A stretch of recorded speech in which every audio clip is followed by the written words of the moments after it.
സങ്കീർത്തനങ്ങൾ 94. പ്രതികാരത്തിന്റെ ദൈവമായ യഹോവേ, പ്രതികാരത്തിന്റെ ദൈവമേ, പ്രകാശിക്കണമേ. ഭൂമിയുടെ ന്യായാധിപതിയെ എഴുന്നേൽക്കണമേ. ഡംബികൾക്ക് നീ പ്രതികാരം ചെയ്യണമേ. യഹോവേ, ദുഷ്ടന്മാർ എത്രത്തോളം ഘോഷിച്ചുല്ലസിക്കും.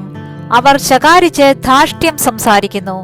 നീതികേട് പ്രവർത്തിക്കുന്ന ഏവരും വമ്പു പറയുന്നു. യഹോവേ, അവർ നിന്റെ ജനത്തെ തകർത്തു കളയുന്നു, നിന്റെ അവകാശത്തെ പീഡിപ്പിക്കുന്നു. അവർ വിധവയെയും പരദേശിയെയും കൊല്ലുന്നു, അനാഥന്മാരെ അവർ ഹിംസിക്കുന്നു.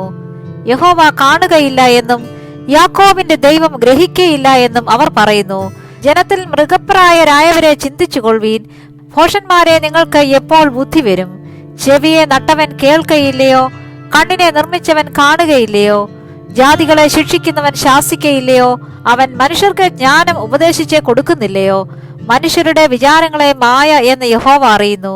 യഹോവയെ, ദുഷ്ടനെ കുഴി കുഴിക്കുവോളം അനർത്ഥ ദിവസത്തിൽ നീ അവനെ വിശ്രമിപ്പിക്കേണ്ടതിന് നീ ശിക്ഷിക്കുകയും നിന്റെ ന്യായപ്രമാണം നീ ഉപദേശിക്കുകയും ചെയ്യുന്ന മനുഷ്യൻ ഭാഗ്യവാൻ.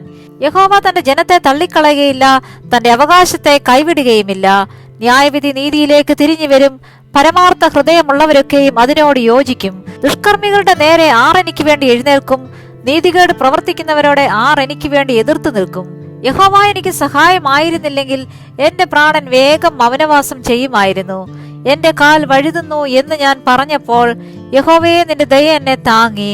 എന്റെ ഉള്ളിലെ വിചാരങ്ങളുടെ ബഹുത്വത്താൽ നിന്റെ ആശ്വാസങ്ങൾ എന്റെ പ്രാണനെ തണുപ്പിക്കുന്നു. നിയമത്തിന് വിരോധമായി കഷ്ടത നിർമ്മിക്കുന്ന ദുഷ്ടസിംഹാസനത്തിന് നിന്നോട് സഖ്യതയുണ്ടാകുമോ? നീതിമാന്റെ പ്രാണന് വിരോധമായി അവർ കൂട്ടം കൂടുന്നു. കുറ്റമില്ലാത്ത രക്തത്തെ അവർ ശിക്ഷയ്ക്ക് വിധിക്കുന്നു. എങ്കിലും യഹോവ എനിക്ക് ഗോപുരവും എന്റെ ശരണശൈലമായ എന്റെ ദൈവവും ആകുന്നു. അവൻ അവരുടെ നീതികേട് അവരുടെ മേൽ തന്നെ വരുത്തും. അവരുടെ ദുഷ്ടതയിൽ തന്നെ അവരെ സംഹരിക്കും. നമ്മുടെ ദൈവമായ യഹോവ അവരെ സംഹരിച്ച് കളയും.